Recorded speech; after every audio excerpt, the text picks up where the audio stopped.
Hello दोस्तों, कैसे हैं आप सब। Welcome back to daily current affairs class on A to Z study. दोस्तों, आज है 22 मई और 22 मई से रिलेटेड सारे करेंट अफेयर्स के क्वेश्चन और उनसे रिलेटेड सारे स्टैटिक जीके के क्वेश्चंस सब कुछ हम इस वीडियो में कवर करेंगे।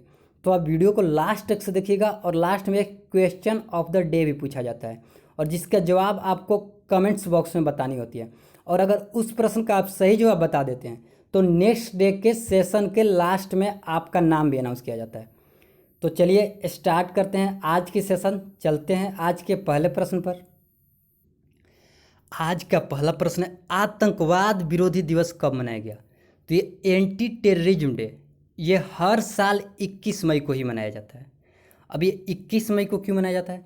तो 21 मई को ही हमारे देश के पूर्व प्रधानमंत्री राजीव गांधी जी की पुण्यतिथि होती है। तो उन्हीं के पुण्यतिथि पर उनका स्मृति में मनाया जाता है आतंकवाद विरोधी दिवस। 21 मई 1991 को तमिलनाडु के श्री पेरनबद्दूर में तमिलनाडु के आतंकवादी समूह तमिल टाइगर इलम के द्वारा हमारे देश के पूर्व प्रधानमंत्री राजीव गांधी जी की हत्या कर दी गई थी। तो उन्हीं की हत्या की स्मृति में उनके पुण्यतिथि के दिन ये 21 मई को मनाया जाना शुरू हो गया आतंकवाद विरोधी दिवस।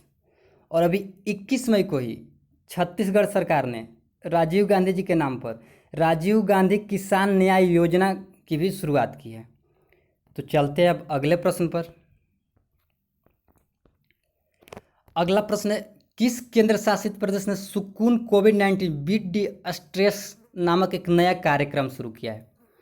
तो ये सुकून कोविड-19 बीट दी स्ट्रेस नामक नया कार्यक्रम शुरू किया है जम्मू एंड कश्मीर केंद्र शासित प्रदेश ने। लॉकडाउन के मनोवैज्ञानिक प्रभाव और उन्हें दूर करने के लिए अपनाए जाने वाले उपायों के बारे में जागरूकता फैलाने के लिए सूचना एवं जनसंपर्क विभाग जम्मू कश्मीर के द्वारा ये सुकून कोविड-19 बीट दी स्ट्रेस कार्यक्रम की शुरुआत की गई है।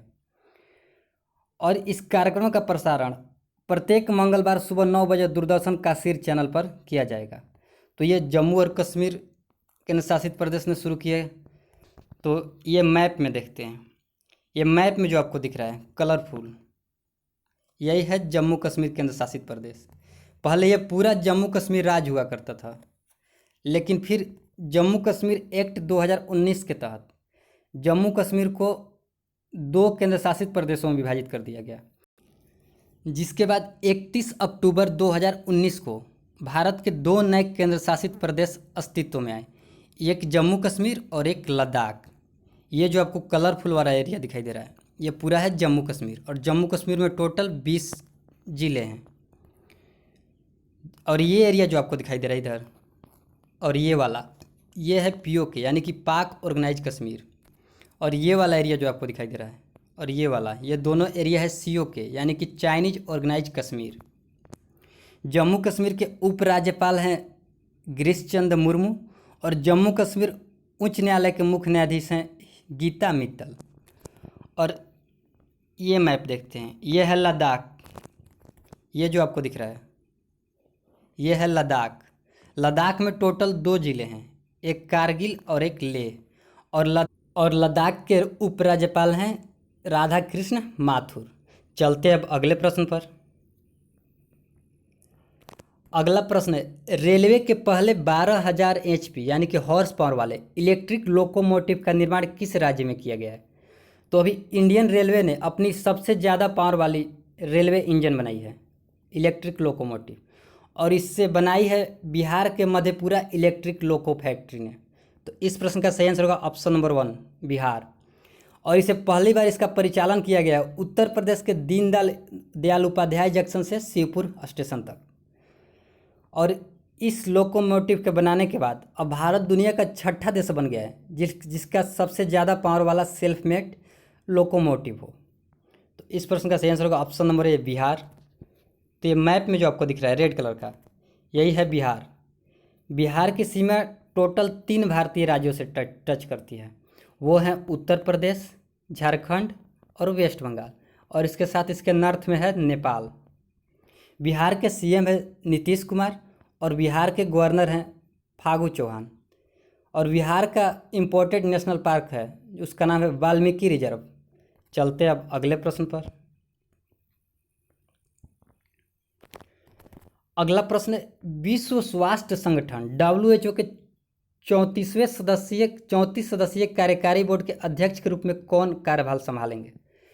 तो अभी WHO के 34 सदस्यीय कार्यकारी बोर्ड के अध्यक्ष बन गए हैं हमारे अपने देश के स्वास्थ्य मंत्री डॉक्टर हर्षवर्धन, और इन्होंने सक्सीड किया है डॉक्टर हिरोकी नाकातानी को, जो कि जापान के थे। पहले अब तक से हिरोकी नाकातानी जापान के जो हैं वो थे WHO के 34 सदस्यीय कार्यकारी बोर्ड के अध्यक्ष, लेकिन 22 मई 2020 यानी कि आज से ये डॉक्टर हर्षवर्धन हो जाएंगे WHO के 34 सदस्यीय कार्यकारी बोर्ड के अध्यक्ष, और इनकी नियुक्ति अगले 3 साल के लिए हुई है। तो इस प्रश्न का सही आंसर होगा option number B, doctor Harshvardhan, और ये WHO के 34 सदस्यीय कार्यकारी बोर्ड के अध्यक्ष बने हैं। तो WHO का हेड क्वार्टर है जिनेवा में, और WHO की स्थापना हुई थी 7 अप्रैल 1948 को, और इसके टोटल सदस्य देश हैं 194 सदस्य हैं टोटल WHO के। तो चलते हैं अब अगले प्रश्न पर। अगला प्रश्न है, मी अन्नपूर्णा पहल का शुभारंभ कहाँ हुआ है? तो ये मी अन्नपूर्णा पहल ये शुरू की है महाराष्ट्र में शुरू की गई है। महाराष्ट्र के इंटीग्रेटेड रिस्क इंश्योरेंस द्वारा इस पहल को शुरू किया गया है, और यह पहल जोखिम बीमा द्वारा महाराष्ट्र के किसानों और कृषि समुदाय के कल्याणों के लिए शुरू की गई है। तो इस प्रश्न का सही आंसर होगा ऑप्शन नंबर डी, महाराष्ट्र ने। तो ये जो आपको मैप में रेड कलर का दिखाई दे रहा है, यही है महाराष्ट्र। महाराष्ट्र की कैपिटल है मुंबई, महाराष्ट्र के CM है उद्धव ठाकरे, और महाराष्ट्र के गवर्नर हैं भगत सिंह कोश्यारी, और महाराष्ट्र की सीमा टोटल 6 भारतीय राज्यों से टच करती है। अगला प्रश्न है दोस्त, दीदी वाहन सेवा कहाँ शुरू की गई है? तो ये दीदी व्हीकल सर्विस ये शुरू की गई है मध्य प्रदेश में।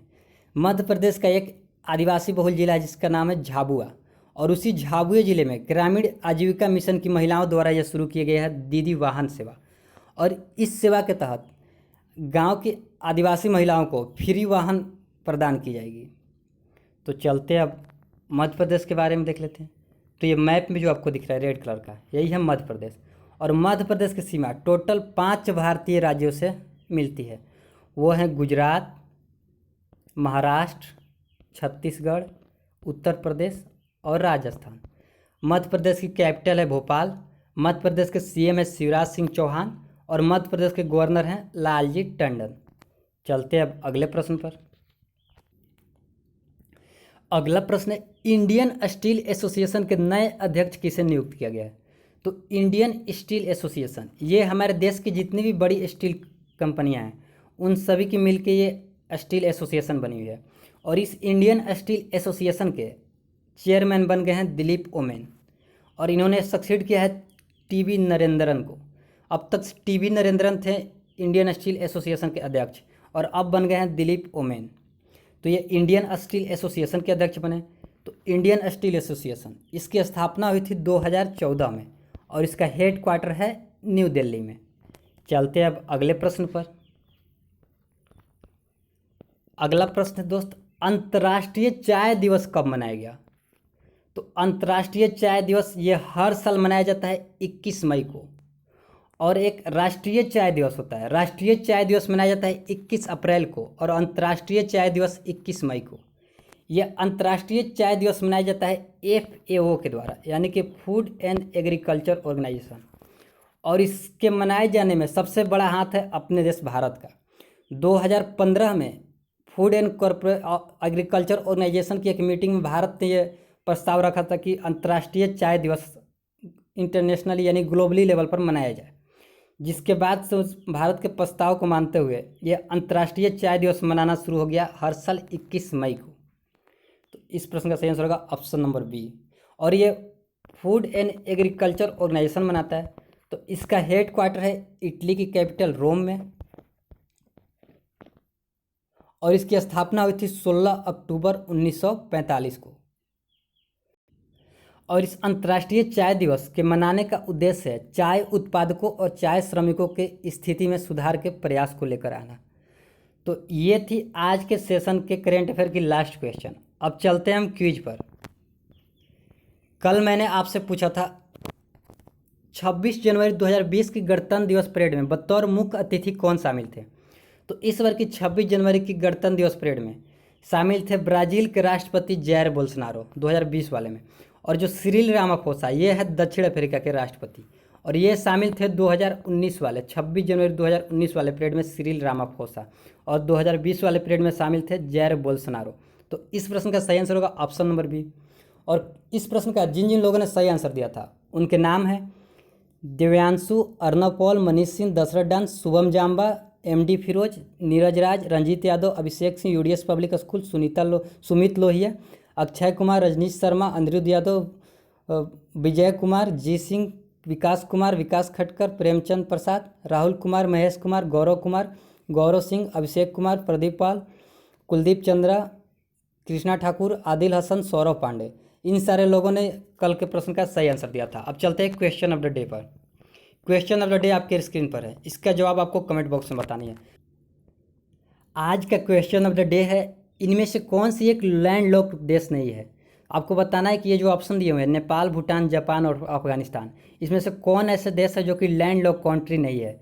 तो लैंड लॉक कंट्री वैसी कंट्री होती है जिसकी सीमा किसी भी कोस्टल लाइन से मैच नहीं करती है, यानी कि उस देश का कोई भी समुद्री तट नहीं होता है, तो उसी देश को हम बोलते हैं लैंड लॉक देश। तो आपको बताना है इस प्रश्न का सही जवाब आपको कमेंट बॉक्स में देना है, और साथ साथ उस देश की कैपिटल, उस देश की करेंसी और उस देश के पीएम का नाम भी आपको कमेंट बॉक्स में लिखना होगा। तो यहीं पे इस वीडियो को एंड करते हैं। इस सेशन को लाइक जरूर कीजिएगा अगर अच्छा लगा होगा तो। अब मिलते हैं कल फिर से 6 AM लाइव। तब तक के लिए आप घर पर रहिए, सुरक्षित रहिए, टेक केयर, पढ़ते रहिए।